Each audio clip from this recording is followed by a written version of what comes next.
بسم اللہ الرحمن الرحیم۔ صرف 5 منٹ کا مدرسہ قرآن اور حدیث کی روشنی میں 11 محرم الحرام۔ نمبر 1، اسلامی تاریخ۔ حضرت نوح علیہ السلام۔ حضرت آدم علیہ السلام کی وفات کے 1000 برس تک لوگ اللہ تعالیٰ کی توحید پر قائم تھے۔ پھر بعض نیک بندوں کے انتقال کے بعد لوگوں نے ان کے مجسمے بنا لیے اور دھیرے دھیرے ان کی پوجا شروع ہو گئی۔ اس طرح پورے عرب و عجم میں شرک و بت پرستی کی بنیاد پڑ گئی۔ جب لوگ اللہ تعالیٰ کی عبادت چھوڑ کر شرک و بت پرستی پر مبتلا ہو گئے تو ان کی ہدایت کے لیے اللہ تعالیٰ نے حضرت نوح علیہ السلام کو نبی اور رسول بنا کر بھیجا۔ حضرت نوح علیہ السلام کا شمار دنیا کے عظیم ترین انبیاء میں ہوتا ہے۔ وہ سب سے پہلے نبی اور رسول ہیں۔ حضرت ادریس علیہ السلام کی تیسری پشت میں حضرت آدم علیہ السلام کی وفات کے 1050 سال بعد دجلہ و فرات کے وادی کے درمیان ملک عراق میں پیدا ہوئے۔ اللہ تعالیٰ نے قرآن پاک میں 43 مقام پر ان کا تذکرہ فرمایا ہے۔ نمبر 2، اللہ کی قدرت۔ بادل۔ اللہ تعالیٰ تیز ہواؤں کے ذریعے بکھرے ہوئے بادلوں کو فضا میں جمع کر کے ایک دوسرے سے ملا دیتا ہے، پھر ان بادلوں کو برف کے پہاڑوں کی شکل دے دیتا ہے جن کی موٹائی سینکڑوں فٹ ہوتی ہے۔ ان بکھرے ہوئے بادلوں کو برف کے پہاڑوں کی شکل میں جمع کرنا اور بھاری بادلوں کو فضا میں روکے رکھنا اور پھر کبھی ان کو اولوں کی شکل میں گرا کر زمین پر تباہی مچا دینا اور کبھی پانی کی شکل میں برسا کر پیڑ پودوں کا اگانا اللہ تعالیٰ کی قدرت کی کتنی بڑی نشانی ہے۔ نمبر 3، ایک فرض کے بارے میں۔ بیوی کی وراثت میں شوہر کا حصہ۔ قرآن میں اللہ تعالیٰ فرماتا ہے، تمہارے لیے تمہاری بیویوں کے چھوڑے ہوئے مال میں سے آدھا حصہ ہے جبکہ ان کی کوئی اولاد نہ ہو، اور اگر ان کی اولاد ہو تو تمہاری بیویوں کے چھوڑے ہوئے مال میں چوتھائی حصہ ہے۔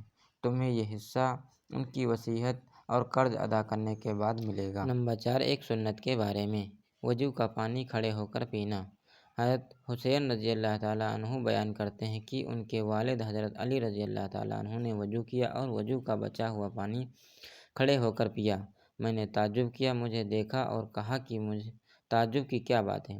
میں نے رسول اللہ صلی اللہ علیہ وسلم کو اسی طرح کرتے ہوئے دیکھا۔ مطلب وضو سے بچا ہوا پانی اور آب زمزم کھڑے ہو کر پینا سنت ہے۔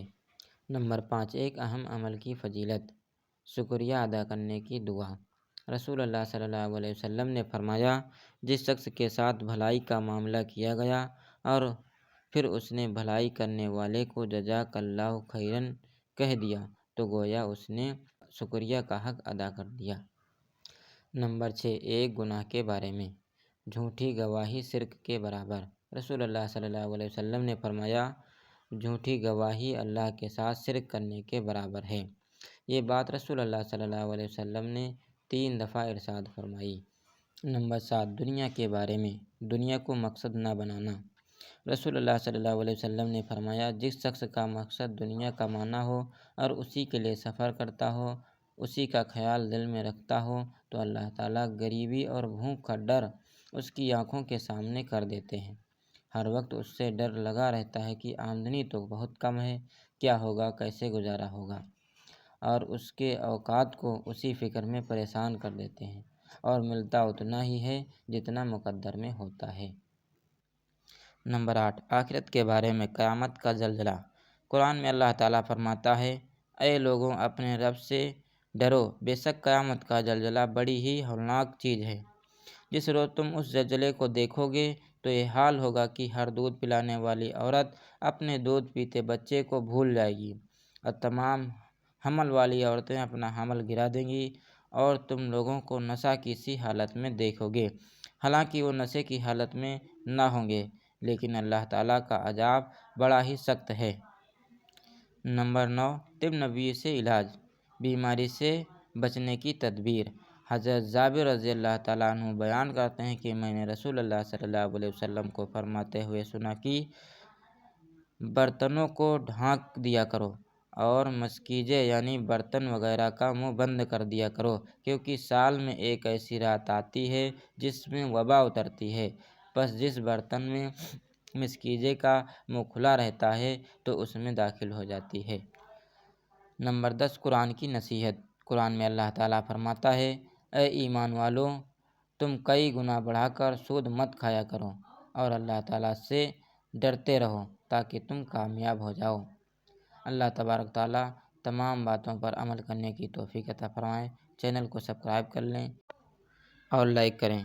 اگر اس میں کوئی کمی ہو تو کمنٹ میں ضرور بتائیں۔ جزاک اللہ خیرا۔